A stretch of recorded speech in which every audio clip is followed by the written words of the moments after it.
Bonjour. Nous sommes très heureux de recevoir aujourd'hui à la Fondation pour l'innovation politique Luc Ferry. Cher Luc Ferry, bonjour. Bonjour. Vraiment très heureux de vous recevoir aujourd'hui. On vous connaît bien, je ne vais pas vous présenter longuement. Vous avez été ministre, vous avez publié de nombreux ouvrages de philosophie politique, en particulier, on va le dire.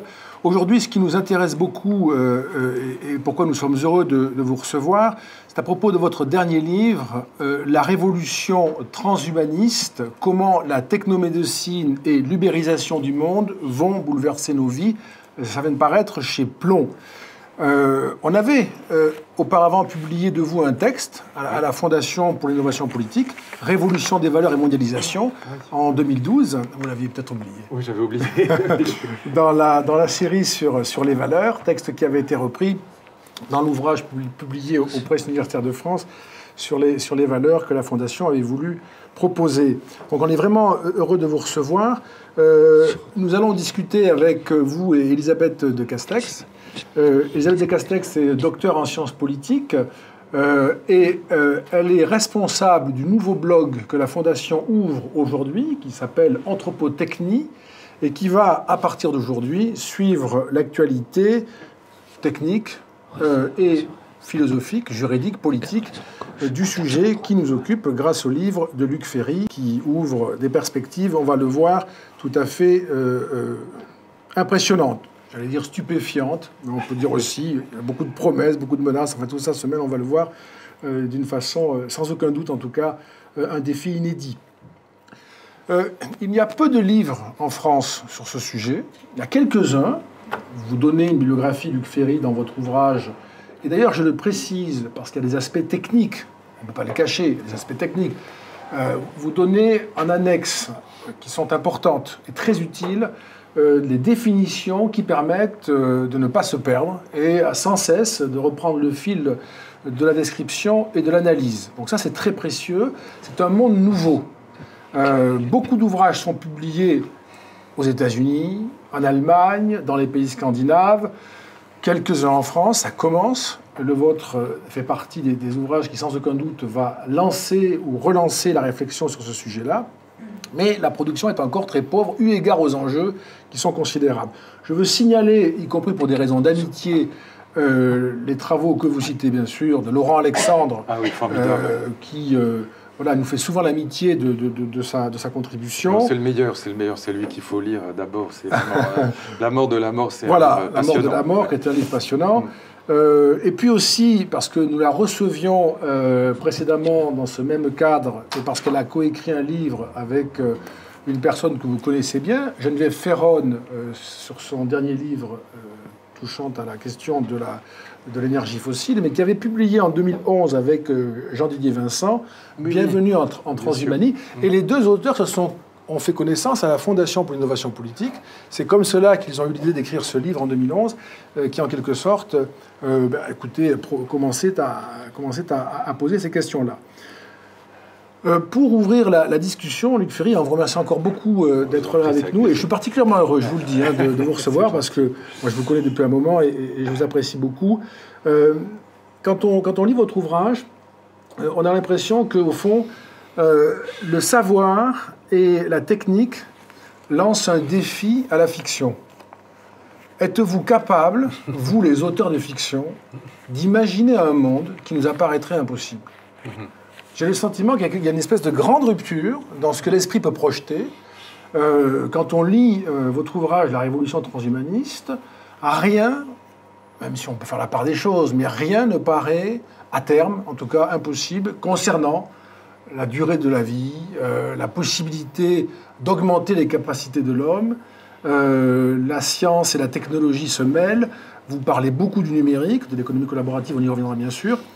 Est-ce qu'on peut dire qu'il y a là quelque chose comme une rupture, alors anthropologique, évidemment on ne peut pas s'empêcher d'y penser, sur cette incapacité possible dans le futur d'imaginer par la fiction un monde que la science ne nous assurerait pas comme possible ? Alors, beaucoup de biologistes disent « Attention, calmez-vous ». Mon ami Axel Kahn, s'il était là, il dirait « Oh là là, augmenter vraiment la vie humaine, on n'y est pas du tout, c'est très compliqué, on y arrive sur les souris, mais les souris et les hommes, c'est très différent. » Donc, il y a beaucoup de biologistes, de scientifiques très sérieux qui disent « Faites attention de ne pas justement aller vers la science-fiction ».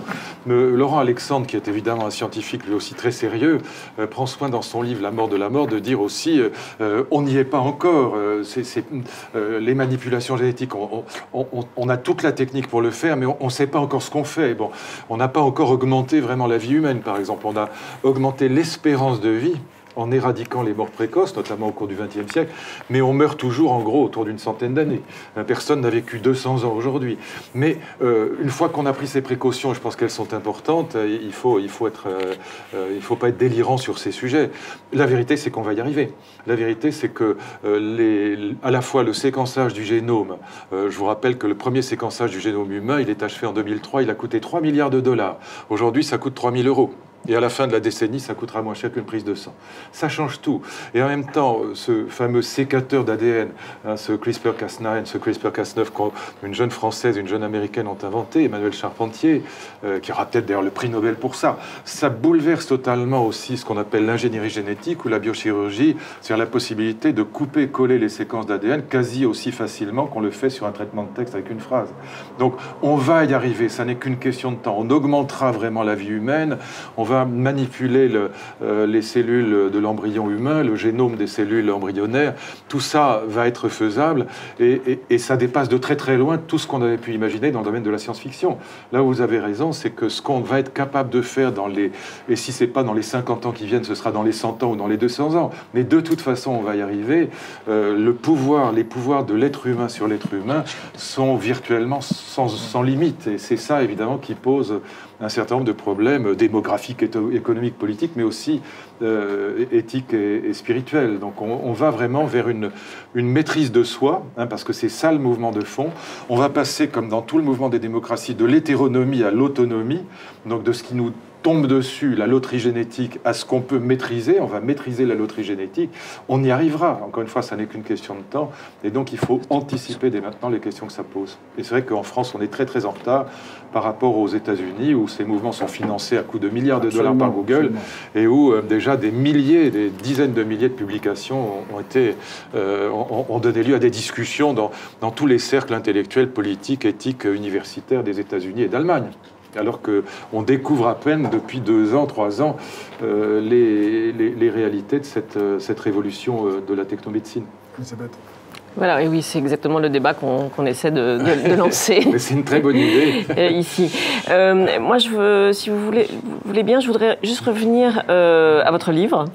J'ai été assez frappée à la lecture de voir qu'il y a beaucoup de développement sur des auteurs bioconservateurs, oui. Et finalement, et peut-être paradoxalement, beaucoup moins sur la pensée transhumaniste.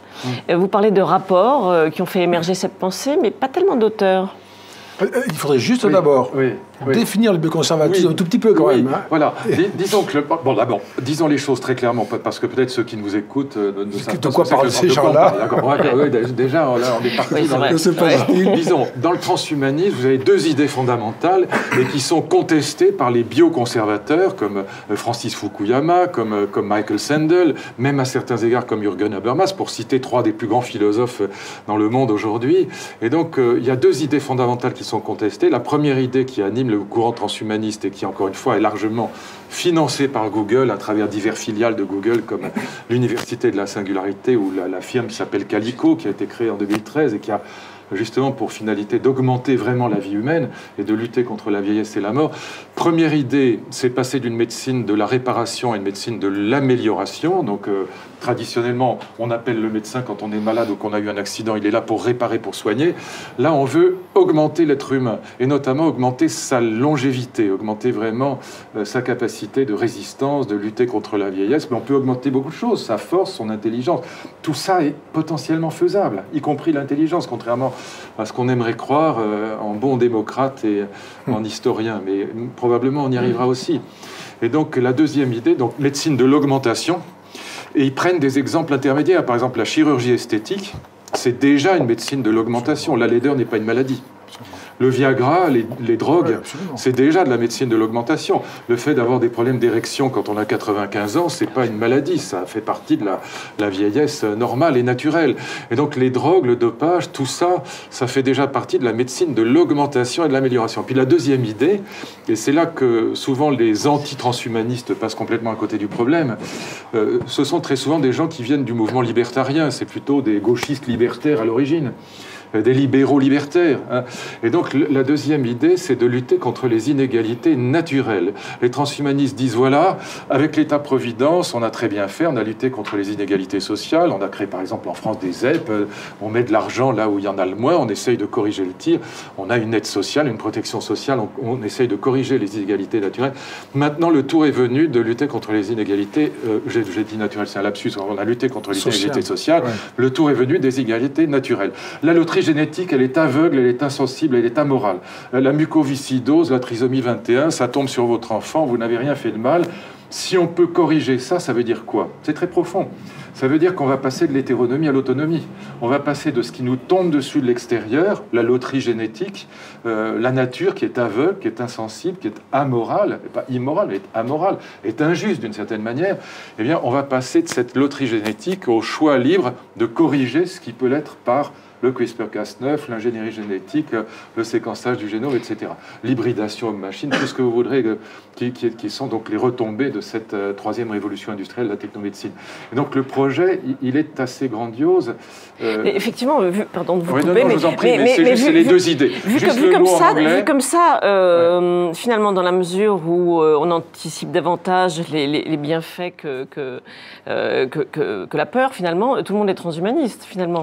Non, non, au contraire. J'ai eu par exemple cette discussion avec un philosophe chrétien, d'ailleurs charmant, intelligent et sympathique, hein, François-Xavier Bellamy, pour ne pas le nommer, dans le Figaro. Non, vous avez des philosophes chrétiens, vous avez des philosophes naturalistes qui sacralisent la nature humaine. C'est le cas de Fukuyama, c'est le cas de Michael Sandel, par exemple, et qui considèrent que si on modifie la nature humaine, quel est leur argument ? Si on considère que les principes éthiques, les principes de morale dépendent de la nature humaine, comme on l'a cru pendant très longtemps et comme beaucoup de gens le pensent encore aujourd'hui, depuis Aristote, on accroche la vision morale du monde à la nature, à la loi naturelle. Bon. Et donc, si vous pensez que la vision morale du monde des humains, leur schéma de pensée éthique dépendent de leur nature humaine, sans raciste, qu'il y a des fondements naturels de l'éthique, comme dit Jean-Pierre Changeux encore, eh bien, si vous modifiez la nature humaine, vous risquez de modifier l'éthique. C'est l'argument de Fukuyama. Et donc, il ne faut pas y toucher, on est des apprentis sorciers. Et donc, non, le mouvement transhumaniste suscite beaucoup plus de critiques et de bioconservatisme, si je veux dire, que d'enthousiasme. D'ailleurs, vous l'avez dit pour mon livre, c'est pour ça. Cette idée de la nature humaine est très intéressante. Vous citez Buchanan, Alan Buchanan, je crois aussi sur ce sujet. Très intéressant. Et qui lui se réfère finalement... Donnez le titre en anglais. From Chance to Choice. Beyond Humanity. Oui, mais le sous-titre From Chance to Choice, c'est ça le slogan. C'est l'idée de passer de la loterie à la chance. Voilà, c'est ça que je voulais dire tout à l'heure. Et en anglais, c'est le slogan qui revient tout le temps. Et pardon, je vous ai coupé aussi. Dites. Voilà. Et lui se réfère à l'évolution darwinienne, voilà, pour essayer de démontrer que la nature humaine est évolutive. Donc finalement, se référer à la nature humaine est un petit peu compliqué de son point de vue. Oui, puis même d'un point de vue philosophique, on peut défendre un humanisme antinaturaliste. On peut penser, c'est déjà dans le mythe de Prométhée, que ce qui caractérise l'être humain, justement, c'est le fait qu'il n'a pas de nature. Oui, ça voilà. Et donc, de Prométhée jusqu'à Sartre, en passant par Pic de la Mirandole, c'est le grand thème de l'humanisme moderne. C'est que la grande différence entre les abeilles et les êtres humains, ou les chats et les êtres humains, c'est que les animaux ont une nature qui les programme. Par exemple, les abeilles sont programmées de toute éternité pour fabriquer du miel, alors que ce qui va caractériser dans le mythe de Prométhée l'humanité, c'est que Épiméthée, ayant donné tous les dons aux animaux, il n'en reste plus pour les humains. Et ça veut dire qu'ils sont libres, ils sont obligés d'inventer la vie. Ils n'ont pas de griffes, ils doivent fabriquer des armes. Ils n'ont pas de fourrure, ils doivent fabriquer des vêtements. Ils n'ont pas de carapace, ils doivent fabriquer des maisons. Ils n'ont pas d'ailes, ils doivent fabriquer des avions, etc. Et pas de nageoires, des bateaux. Et donc l'être humain, c'est celui qui, paradoxalement, parce qu'il n'a pas de dons, doit inventer sa vie. Et donc enraciner la morale dans la nature humaine, du point de vue de l'humanisme moderne, est une absurdité totale. Ça, c'est ce que... D'ailleurs, là-dessus, vous avez... On est page 101 de votre livre, là. Oui. Enfin, je ne demande pas de vous souvenir des pages, mais c'est là. Et c'est le moment où vous dites Fukuyama, c'est très bien, ce gars est sérieux, voilà, ses préoccupations sont hautes, mais ça va pas parce que ça tient pas debout. Alors du coup, on se dit mais pourquoi surgit ce questionnement aujourd'hui alors que moi je serais tout à fait convaincu par votre raisonnement, on a toujours, c'est la caractéristique, vous le dites, c'est la caractéristique de l'humain. De transgresser sa propre condition. Voilà, d'être libre. Et en fait, de s'augmenter sans cesse. Si d'être prométhéen, voilà. Exactement. C'est pour ça qu'il est dangereux d'ailleurs. C'est pas que positif. Mais pourquoi tout d'un coup, on se dit, tiens, l'homme augmenté, nous n'avons pas cessé. L'espérance de vie, les données sont connues, c'est spectaculaire. On a offert des vies en plus aux humains par les simples innovations, enfin les simples, par l'architecture sociétale, etc. Voilà. Donc c'est notre activité permanente. Pourquoi on dit, là, depuis quelques années, qu'il y a un truc différent? C'est justement, c'est la très bonne question. Rappelons les chiffres. En 1900, l'espérance de vie des Français, l'espérance moyenne est de 45 ans. Aujourd'hui, elle est de 82 ans en moyenne, 79 ans pour les hommes et 84 ans pour les femmes.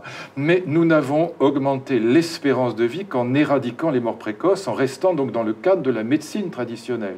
C'est parce que les femmes ne meurent plus en couche, que les bébés meurent plus à la naissance, qu'on a inventé la pénicilline et que c'est aussi l'alimentation, et aussi le social. Absolument. Aussi le fait que les conditions de travail sont infiniment supérieures à ce qu'elles étaient du temps de mon père qui a commencé à travailler à 12 ans. Et donc, grâce à ces innovations sociales, scientifiques, techniques et médicales, on a formidablement augmenté l'espérance de vie. Mais on n'a pas augmenté la vie. On meurt toujours à 100 ans. En gros, 122 ans pour Jeanne Calment, mais c'est le record du monde. Personne n'a vécu 150 ans. Et donc le projet transhumaniste, c'est vraiment donc non plus de réparer une nature abîmée, mais en restant dans le cadre de la nature humaine, c'est d'augmenter la nature humaine. C'est de fabriquer à la limite un transhumain ou un post-humain. À la limite, c'est de fabriquer une nouvelle espèce humaine. Et évidemment, là, bien sûr, quand on entend ça, on est saisi d'effroi parfois même. Et donc on se demande où on va aller, à quoi ressemblera cette nouvelle espèce humaine, hybridée éventuellement avec des machines, comme essaie de faire Ray Kurzweil, justement le patron de l'Université de la Singularité. Et donc là, évidemment, la réaction consiste à dire, notamment de la part des chrétiens, moi j'ai beaucoup d'estime pour Fukuyama, je l'ai rencontré plusieurs fois, et je trouve que d'ailleurs, contrairement à ce que les imbéciles racontent sur la fin de l'histoire, il a bien raison. Et sa thèse est évidemment très intelligente. Elle est plus sophistiquée que évidemment. Il veut dire simplement qu'on peut pas imaginer, on peut imaginer des retours en arrière, mais on peut pas imaginer un régime autre que le régime démocratique quand on défend l'idée que le propre de l'humain, c'est l'autonomie. Voilà. Et donc, il a évidemment raison. Absolument, moi, je suis tout à fait d'accord. Un homme politique dire hier qu'évidemment, l'a jamais lu, qu'il n'avait jamais entendu quelque chose d'aussi bête que ce que disait Fukuyama. Il confond fin de l'histoire et fin des événements. C'est absurde. C'est absurde. Je suis tout à fait d'accord. La thèse de Fukuyama est très profonde et très juste. Absolument. Mais il n'empêche que c'est un philosophe ultra-conservateur, c'est un croyant ultra-conservateur, et que pour lui, face à cette possibilité de fabriquer une nouvelle espèce humaine dont on ne sait pas à quoi elle ressemblerait. L'idée, c'est de dire, voilà, le garde-fou, c'est la nature humaine. Restons dans le modèle thérapeutique, n'allons pas vers le modèle augmentatif, parce qu'on sait ce qu'on a, on ne sait pas ce qu'on va trouver. Voilà. Mais je n'y crois pas du tout, je ne suis pas d'accord avec lui, mais je respecte cette... Et un peu sur ce même thème, que vous inspirent les déclarations de certains transhumanistes sur l'amélioration morale? Je n'y crois pas beaucoup, Voilà, l'amélioration qui serait liée aux technologies, l'amélioration de l'empathie, du self-control, le tas de choses. Voilà, moi, d'abord, je n'y crois pas, parce que je pense que si on admet l'idée que le propre de l'être humain, c'est la liberté, on ne peut pas améliorer moralement. Ce que nous a appris le nazisme, on en parlait avec Dominique dans d'autres circonstances, ce que nous a appris le nazisme, c'est que l'intelligence n'empêchait pas la barbarie et que le pays le plus cultivé du monde pouvait être le pays le plus barbare du monde. On le voit d'ailleurs aujourd'hui avec Daesh, avec l'islamisme radical. Les têtes de série, si je puis dire, que ce soit depuis Ben Laden jusqu'aux dirigeants du FIS ou aux dirigeants de Daesh aujourd'hui, ne sont pas des incultes. L'intelligence n'a jamais empêché d'être un salaud. On peut être paradoxalement quelqu'un d'extrêmement cultivé et d'intelligent et être une ordure, ça n'a rien à voir. Et on peut réciproquement être un petit paysan inculte qui ne sait ni lire ni écrire et être un type bien. Et donc je ne crois pas à cette amélioration morale de l'humanité, mais je crois à quelque chose qui y ressemble. Et je vous dis tout de suite la chose, si on parvient vraiment à augmenter la longévité humaine, non pas encore une fois en éradiquant les morts précoces, mais qu'on vit vraiment 200 ans, par exemple. Imaginons, hein, on n'y est pas du tout, mais imaginons. Mais en bonne santé, parce qu'il ne s'agit pas de vivre complètement gâté dans un fauteuil roulant. Je veux dire, il s'agit de vivre comme les petites souris de l'université de Trangester. Elles sont beaucoup plus mobiles, elles n'ont pas de maladie liée à la sénescence. Bon, imaginons qu'on vive 200 ans. Vous connaissez tous l'adage « si jeunesse savait, si vieillesse pouvait ». Si on fabriquait une humanité jeune et vieille à la fois, il y a quelque chose d'intéressant dans l'idée, c'est que... c'est l'expérience. Mais bien sûr. Mon vieux père qui a fait la Deuxième Guerre, qui a vu les choses les plus atroces qu'on puisse imaginer, qui s'est évadé 4 fois des camps d'Asie dans des conditions abominables, me disait toujours que si la guerre n'était réservée qu'aux plus de 70 ans, il n'y aurait pas beaucoup de guerres. Et je vais vous dire, pardon, bouchez-vous les oreilles, les jeunes qui sont au fond de la classe, mais on n'est certainement pas plus intelligent à 65 ans qu'à 25, mais on est beaucoup moins con. Et ça compte aussi. C'est-à-dire qu'on fait, y compris en amour, y compris dans les relations avec ses enfants, et on apprend quand même énormément de choses. Et donc, si on a confiance dans l'humanité, et si on est démocrate et humaniste, on est obligé de considérer que l'effet âge n'est pas négligeable. C'est-à-dire l'effet expérience. Je ne parle pas de l'âge au sens des raideurs dans le dos. Je parle du fait que, voilà, on apprend des choses et que si on n'est pas un être idiot et si on croit à la perfectibilité, comme dit Rousseau, eh bien, cette possibilité de fabriquer une humanité jeune et vieille à la fois est intéressante. Tous ces sujets-là qui sont... On le comprend en vous écoutant, Luc Ferry, qui sont des sujets qui viennent faire exploser le monde contemporain. Ah oui, là, ça change tout. Alors, la question qu'on se pose en vous lisant, c'est qu'on voit apparaître des entités puissantes qui sont notamment les GAFA, Google, Apple, Facebook, Amazon. On voit apparaître ces entités qui sont des entreprises. Oui, immenses. On ne voit pas apparaître de souveraineté politique. Oui, très simple. Oui. On voit des entités privées qui ont des intérêts. D'ailleurs, ce n'est pas des intérêts nécessairement mauvais ni vicieux. Ils sont très puissants. Ils ont quand même un potentiel monopolistique qui fait un peu frémir quand on lit ceux dont ils deviennent capables peu à peu sur le plan technologique. Comment la politique peut passer à côté de ça? C'est impossible. Comment peut-elle s'en saisir? C'est complètement ouvert. Il n'y a pas le moindre progrès de ce point de vue-là. Les GAFA sont bien plus puissants que la plupart des États aujourd'hui. Facebook, 300 milliards de capitalisation en bourse. Google, ça a monté jusqu'à 800 milliards. C'est redescendu un peu aujourd'hui. Airbnb, ça doit être autour de 27 milliards de dollars. Bon. Et donc, ces GAFA sont extrêmement puissants. Qu'est-ce qui se passe? Deux choses extrêmement simples, mais pour moi, incroyablement profondes. Tout est là. Première chose, les politiques sont restées locales, étatiques et nationales. Il y a une politique allemande, italienne, française, américaine, etc. Et britannique maintenant. Et britannique maintenant. Pas le Royaume-Uni qui va être très explosé. Oui, c'est vrai. Le Brexit, c'est une catastrophe pour le Royaume-Uni, peut-être pas pour l'Angleterre ni pour l'Europe, mais pour le Royaume-Uni sûrement. En tout cas, les politiques sont restées nationales et locales, et le marché est devenu mondial. Dans ce contexte-là, deuxième élément de réflexion, mais les deux vont ensemble. La régulation qui sera nécessaire, parce qu'on ne pourra pas tout autoriser, on ne pourra pas tout interdire, il faudra réguler, comme pour Airbnb, comme pour Uber, il faudra réguler dans le domaine de l'économie collaborative, comme dans le domaine de la technomédecine. Or, la régulation sera extrêmement compliquée. Pourquoi?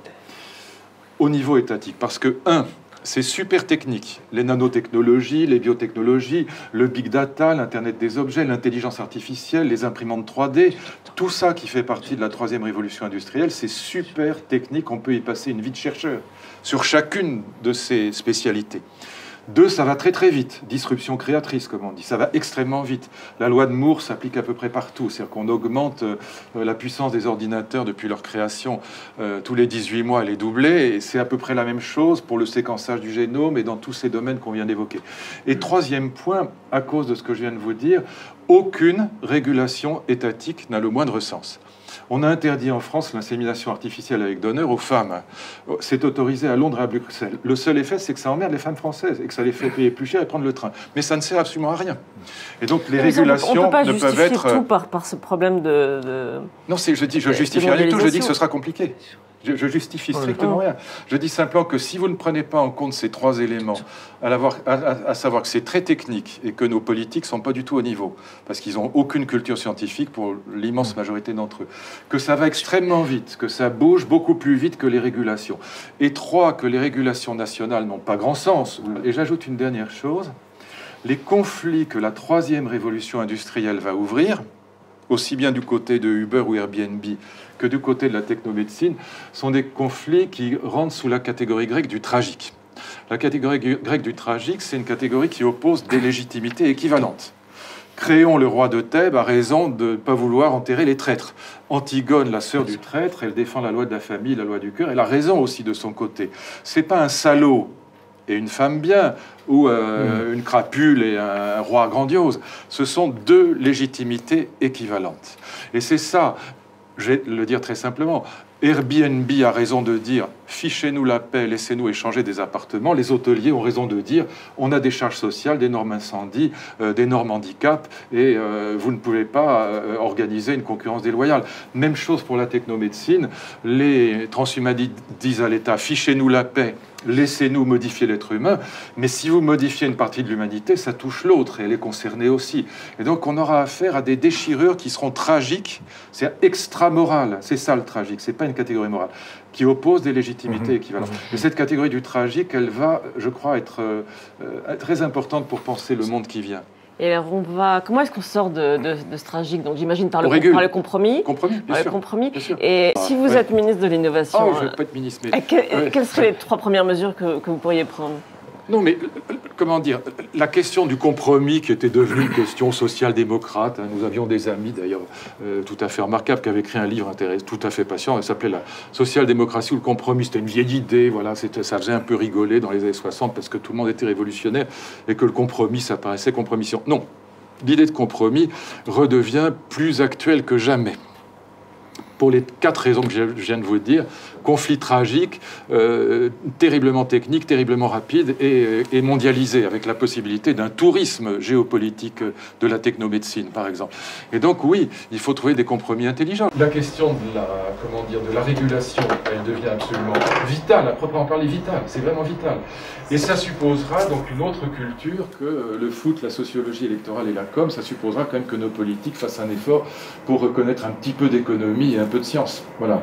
Et si j'avais, par exemple, à résoudre le conflit entre les taxis, je garderais pour les taxis, par exemple, je vous dis ça en 2 secondes, c'est juste pour montrer comment on peut faire. Il faut évidemment garder aux taxis le privilège de la maraude, qui est en fait l'origine de la licence, hein, dont je vous rappelle que c'est seulement le marché secondaire qui fait le prix, mais sinon elle est gratuite. Donc, et accordée à par la préfecture de police pour des raisons de sécurité. Garder par exemple les voies de bus, peut-être même faire un fonds d'aide aux taxis, mais certainement pas supprimer Uber et même pas Uber Pop. Voilà. Trouver un compromis, c'est pas interdire bêtement, comme on le fait à New York ou à Berlin Airbnb, c'est trouver un compromis avec les hôteliers. Mais interdire est idiot. Tout autoriser est tout aussi stupide. Mais il n'y a aucune raison pour qu'on pénalise les consommateurs ou qu'on pénalise les êtres humains, les individus de manière générale, en interdisant des choses qui peuvent être absolument formidables. Il faut réguler, c'est-à-dire trouver des compromis intelligents. Et ça suppose qu'on comprenne ce qui se passe. J'en profite d'ailleurs pour faire une remarque. Luc Ferry, à plusieurs reprises dans votre livre, c'est simplement un point de vue, mais ça m'a frappé, oui. Vous associez le mot libéral à ultralibéral, et c'est pas, en général, c'est pas gentil. Et ça m'a frappé parce que je trouve dommage que on n'associe pas le mot libéral, peu importe, c'est pas une doctrine, mais quand même, ce que ça donne fondamentalement, c'est-à-dire la liberté, qui suppose de la régulation. Mais bien sûr. Il ne peut pas y avoir d'ultralibéralisme. Le chaos, oui. La loi de la jungle, oui, mais pas l'ultralibéralisme. Ce qu'il y a, c'est que dans le contexte américain, qui est quand même le contexte de naissance du transhumanisme, on n'a pas ce que nous avons en France, notamment dans la tradition gaulienne, à laquelle je suis très attaché, c'est-à-dire à la fois le libéralisme économique et le républicanisme étatique. Et c'est ça qu'incarnait le général, c'est-à-dire il incarnait à la fois un libéral sur le plan du marché, mais en même temps extrêmement extrêmement étatiste. Au fond, Chevènement ou Guénaud sont ses disciples aujourd'hui. Bon, sur le plan de la souveraineté, sur le plan du rôle de l'État et de la fonction de l'État par rapport à la société civile. Moi, je suis là-dedans. Je suis totalement libéral en économie et totalement républicain social-démocrate en politique. Je pense que c'est la bonne martingale. J'ai une image qui est très bête, mais qui vient de Victor Hugo, donc elle a quand même ses lettres de noblesse. Victor Hugo disait dans Les Misérables, mon cher Dominique, le passage est absolument grandiose. Il dit politique, 2 problèmes. Premier problème, produire la richesse. Deuxième problème, la répartir. L'Angleterre résout admirablement le premier problème, très mal le second. Le communisme prétend résoudre le second. C'est le partage du boucher qui est obligé de tuer ce qu'il veut partager. Il tue l'économie. On ne peut pas dire mieux, tout y est. Voilà. Et je pense que le jour où la gauche aura compris, la gauche de la gauche, je ne parle pas de Macron, mais le jour où la gauche de la gauche aura compris, comme disait Aristote, que pour être généreux, il faut être riche, que pour partager les richesses, il faut d'abord les produire, on aura fait un grand pas. Et dans cette petite phrase, il y a à la fois le marché et l'État. C'est ça. Et donc oui, mais dans le contexte américain, ils n'ont pas ces schémas de pensée. Pour eux, libéral, c'est soit gauchiste, libertaire, soit ultra, soit hayekien et friedmanien. Donc ils n'ont pas ce mélange qu'on a dans la vieille Europe et surtout en France entre le libéralisme économique et le respect de l'État. Parce que dans ce que vous décrivez, parce qu'il nous reste encore quelques minutes, dans ce que vous décrivez, moi j'en suis très heureux parce que c'est vraiment des questions importantes. Il y a l'enjeu de la liberté, vous venez d'en parler, et il y a ce qui se dresse devant nous, qui est une espèce de foire d'empoigne. Oui. On se demande, quand on vous lit, on se demande comment toutes ces considérations, y compris celles que nous avons ici, peuvent avoir, et je ne veux pas être méprisant ni stigmatiser quelque nation que ce soit, mais peuvent avoir comme méfait sur la recherche en Chine, en Corée du Nord, le marché planétaire. On s'est jeté là-dessus d'une façon complètement débridée. Bien sûr. Et il faut bien voir que sur le plan moral, sur le plan éthique, nous n'avons pas du tout les mêmes codes et les mêmes représentations, les mêmes visions du monde que la Chine ou même qu'Israël, par exemple. Qu'est-ce qui a fait le vieil Occident? Je cite la Chine, Israël, parce que ce sont les 2 pays les plus innovants du monde avec les États-Unis et la Suisse. Mais quand vous regardez les spiritualités qui ont fait l'Occident, il y a historiquement les Grecs, les Juifs, Athènes et Jérusalem, et puis il y a les chrétiens qui se divisent en gros en 2 entre protestants et catholiques, avec beaucoup de confessions protestantes. Mais ce sont les 4 grandes spiritualités. Et quand vous regardez dans pourquoi les GAFA sont américains? Pourquoi toute l'innovation, la plateforme de la 3e révolution industrielle est américaine? Parce que, au fond, sur ces 4 spiritualités, il n'y en a qu'une seule qui est hostile à l'innovation, à l'argent et à la réussite sociale, c'est le catholicisme. Pour les Grecs, pour les Juifs et pour les protestants, le scandale, c'est la misère, c'est pas la richesse. Pour les catholiques, dans la parabole du jeune homme riche, qui d'ailleurs est très belle, c'est pas le problème, c'est pas une critique que je fais, c'est un constat, et on le retrouve dans l'encyclique de François, Laudato Si, qui est une apologie de la décroissance et une véritable haine du libéralisme. Je le dis sans critique, c'est un constat, encore une fois. Dans la tradition catholique, le scandale, c'est la richesse et la misère est une voie d'accès au paradis. C'est la parabole, encore une fois, du jeune homme riche. Et donc là, il y a une dimension spirituelle qui est très très forte derrière le fait que les pays innovants soient les États-Unis, Israël, la Chine et après les pays protestants plus que les pays catholiques. Et c'est vrai que ça pose un problème d'éthique générale. C'est que en Chine ou en Corée du Sud, on n'a pas du tout les mêmes réticences par rapport au transhumanisme que par rapport qu'en France ou en Italie. C'est complètement différent. Et c'est vrai que du coup, on a un petit peu de mal dans nos pays à réfléchir à un cadre normatif qui pourrait être partagé sur ces sujets-là. À partir du moment où on n'est ni conservateur ni transhumaniste,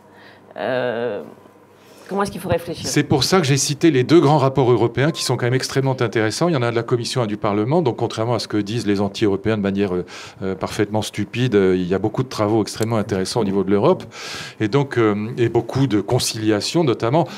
Il y a un très grand projet qui est vraiment en train d'être écrit en ce moment, comme vous le savez, sur la régulation de l'économie collaborative. Donc, on l'appelle collaborative. En fait, elle l'est très peu parce qu'elle crée beaucoup de déchirures. Mais on l'appelle quand même comme ça parce qu'elle passe par les réseaux, l'intelligence artificielle, le big data et l'Internet des objets. Mais il y a un grand projet de régulation de l'économie collaborative qui me paraît très intéressant. Et puis, il y a 2 grands rapports sur le transhumanisme, un assez hostile, un assez favorable.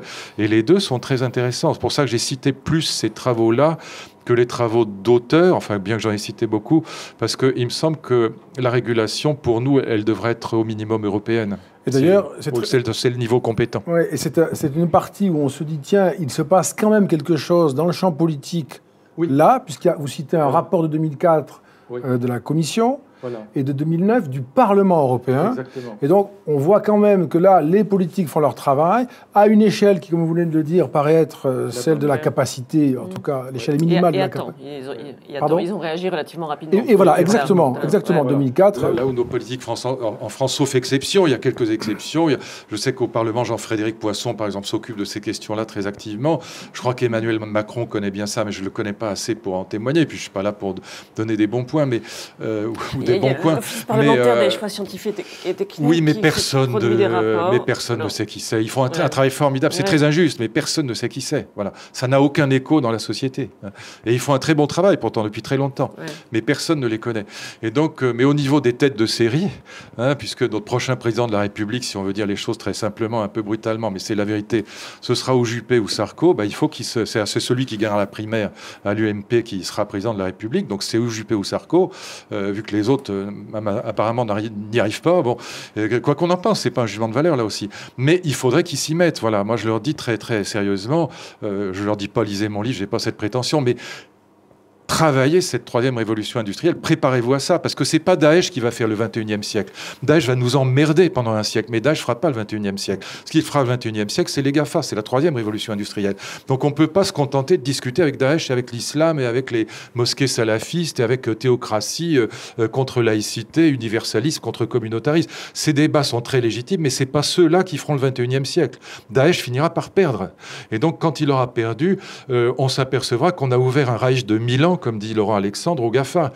On aura offert un Reich de 1000 ans à ceux qui maîtrisent les systèmes experts, et on sera comme d'habitude dans la vieille Europe, on sera 20 ans en retard parce que nos politiques n'auront pas pris le train en marche. Donc je leur dis très très solennellement, intéressez-vous à ces deux questions d'économie collaborative et de technomédecine et de troisième révolution industrielle avant qu'il ne soit trop tard et que l'avance de la Chine et des États-Unis soit totalement irrattrapable.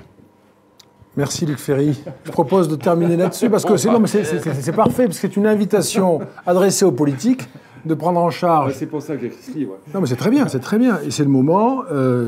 Commencent les primaires à droite et bientôt à gauche. On a quelques chances quand même de provoquer un peu d'écho sur un sujet, en effet, qu'ils n'abordent, pour ainsi dire, jamais. Et c'est assez préoccupant pour un citoyen de ne pas entendre précisément les politiques sur ces sujets-là qui sont majeurs. Et votre livre, La Révolution transhumaniste, comment la technomédecine et l'ubérisation du monde vont bouleverser nos vies, montre qu'il est absolument urgent au niveau politique, national, européen et planétaire de se pencher sur la question, d'y répondre pour ne pas laisser les choses se faire d'elles-mêmes. Nous ne sommes pas sûrs que ce serait un progrès. C'est la métaphore de la flèche, d'ailleurs, que vous commentez beaucoup dans votre livre et qui est une très belle métaphore. Merci beaucoup, Elisabeth de Castex. Le blog Anthropotechnie commence aujourd'hui sur le site de la Fondation. Et donc, nous renouvelons, au nom de la Fondation, nos remerciements les plus chaleureux à Luc Ferry, qui a accepté de discuter avec nous aujourd'hui. Surtout à vous. Merci. C'est adorable. Merci beaucoup. Merci de votre gentillesse. Merci beaucoup.